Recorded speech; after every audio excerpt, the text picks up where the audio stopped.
What is up, my martial arts friends? Welcome to the video.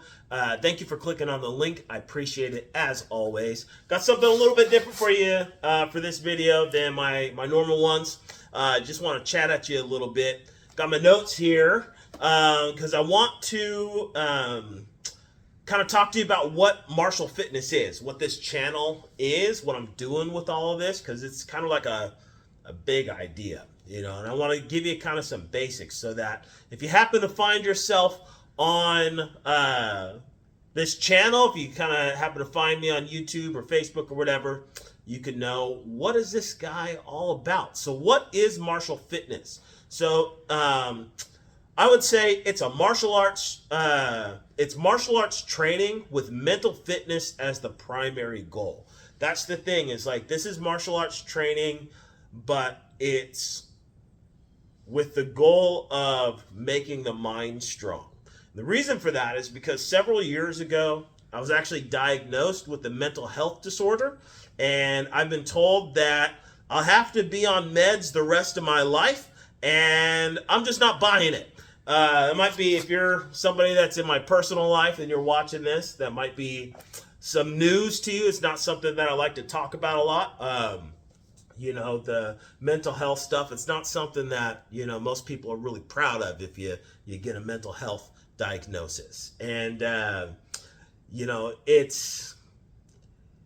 it's a difficult, if you're somebody that has been diagnosed with some sort of mental health thing, I'm telling you, I'm sure you can relate to this. It's a difficult thing to get your head wrapped around. It's a difficult thing to accept about yourself. And then if it's something that you notice, you realize real quickly that if you start to talk about that to too many people, it affects the way that people see you. It affects the way that people kind of feel about you sometimes. I don't think they really mean to do it, and it's just kind of how people are.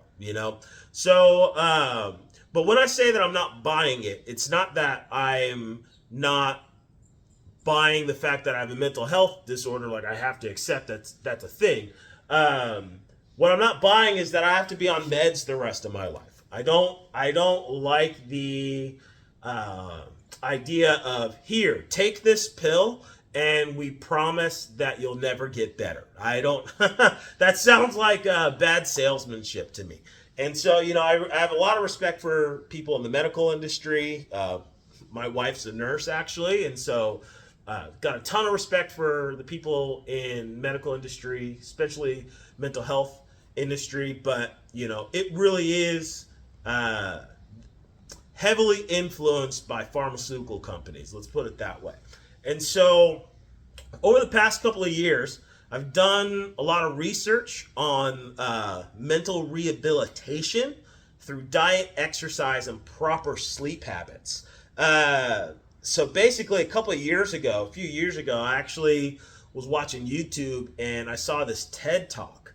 And this guy, can't remember his name, super smart neuroscientist guy, was talking about mental rehabilitation, and the fact that the only specialists that specialize in helping an organ that don't take mental scans of that organ that they're trying to treat are mental health specialists. Because if you are diagnosed with a mental health disorder, like, nobody's taking a scan of your brain, and this guy was talking about that, and he told the story of a kid that started to develop all of the signs of somebody that is going to end up being like your school shooter type of a person, was just had all the bad signs. Let's just put it that way. And this doctor took a brain scan, took a scan of this kid's brain, and found a cyst growing inside of his skull that was putting pressure on his brain, on part of his brain, and ended up doing an operation, removing the cyst, and the kid's demeanor, everything changed. It totally cured him. And this person is a grown adult now. This child is a grown adult now, apparently with a family and kids, whole 9 yards. He's got a nice normal life.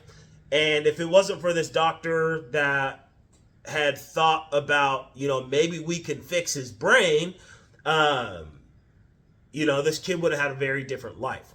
And so, that video years ago got me thinking about things that I could do to reshape my mind. Kind of a thought. I started thinking, okay, well, maybe, I'm not stuck with the way that my brain works. Maybe I don't have to be stuck taking meds forever. Maybe I can do something to fix my own mind. And it turns out that a lot of people that are much smarter than me believe that we can reshape our minds through proper diet, exercise, sleep habits, and circadian rhythm, which circadian rhythm is kind of like the timing that you do certain things, when you go to bed, when you get up, when you eat, various things like that. Our modern society, especially diet, dude, you start looking into nutrition, you start looking into the stuff that we eat. Oh my gosh, if you're watching this video and you haven't looked into like diet, look into it. It's crazy, the stuff that's in food, especially in America.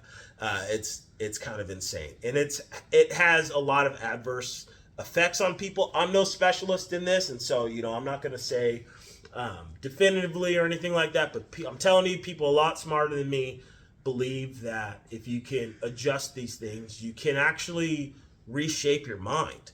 And so that's what this is. This is the start of my journey. So I figured that if this works, it would be a good idea to document it for other people, for you guys. If somebody else that is kind of gotten a similar diagnosis or whatever, and you want to maybe try something else to hopefully maybe fix your mind or give you a way to deal with things other than meds.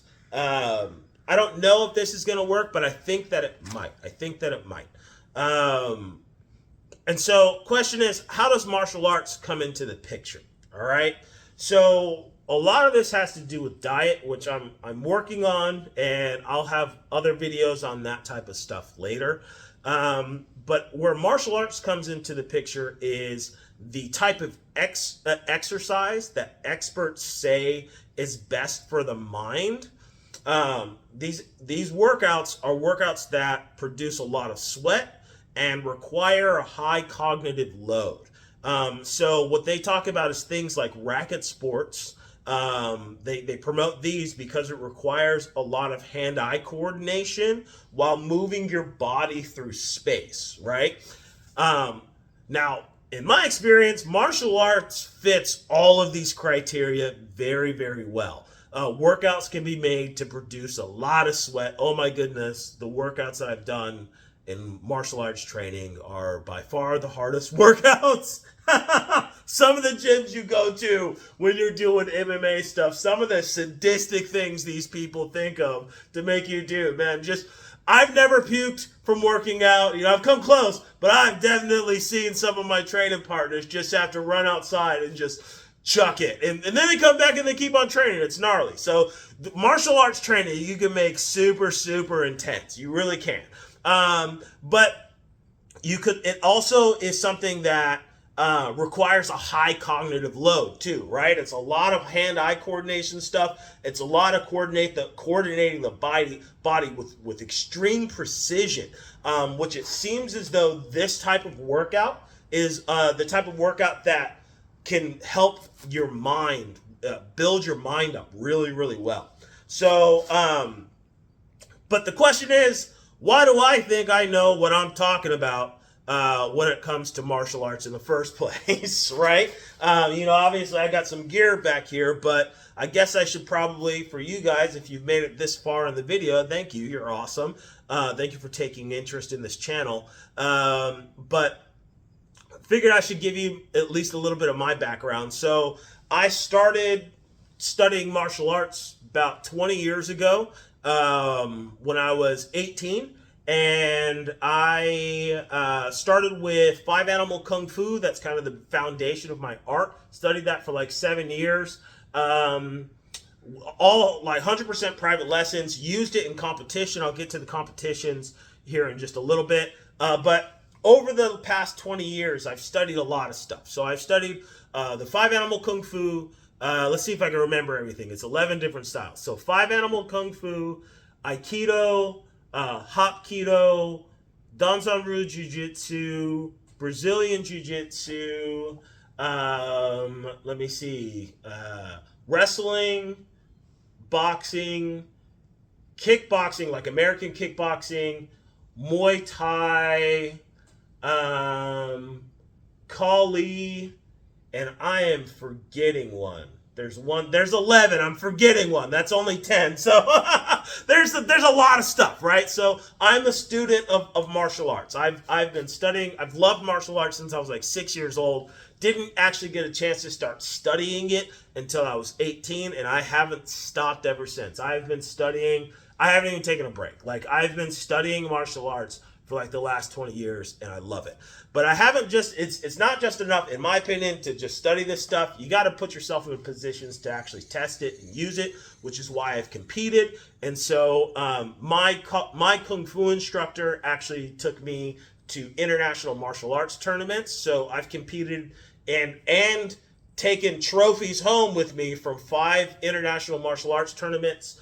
2 were world championships, 2 were Olympic events, through international martial arts championships, not the actual Olympics that happened. You know, this was in Vegas every year. IMAC, International Martial Arts Championships, has world championships and Winter Olympics, and I've competed in both of those, and actually took first place in 2010 with continuous sparring at the 2010 Olympics. So, and then after that, I tried my hand at MMA and kickboxing and boxing tournaments. So I've tested this stuff. I tested it. I competed for 10 years testing these things. And then currently right now, I do teach Kali. It's Filipino martial arts here in Long Beach, Washington. I've been teaching for the last couple of years. I've got a few students here. So fact of the matter, just point in saying all this is that I've been around, I've studied a lot, I've tested it, I've learned a lot of stuff. And so as far as martial arts goes, I know it, and I know the workouts that I can do to produce the results I think that I need here as far as targeting the mind. So I'll be showing you some of the workouts I used with prepping for competitions, techniques from various systems of fighting that I just mentioned, and then showing you how to use these things for bettering yourself, specifically your mind. That's kind of the goal of this channel. That's essentially what martial fitness is in a nutshell. My genuine hope and prayer, by the way, if you don't know this about me, I am a Christian, and so if you don't like people talking about Jesus, you might not like my videos too much. And I'll bring it up a ton, but I do not shy away from my faith. But it's my genuine hope and prayer that this is a blessing to you, whoever you happen to be watching this. And I love comments, so if you guys are watching these videos, you like something, you dislike something, whatever it is, feel free to leave a comment. I love interacting with you guys. That's one of the things about doing a YouTube channel and doing stuff on social media and all this. You can actually interact with people that you wouldn't be able to otherwise, right? Because we're very far from each other. Anyway, that's what I got for you in this video. I appreciate you watching to the end. Hopefully you like the content that I put out on this channel. If you do, like and subscribe, all the stuff that people always say on YouTube, right? I hope this turns out to be a blessing to you guys. Thanks again for watching to the end. God bless. Deuces.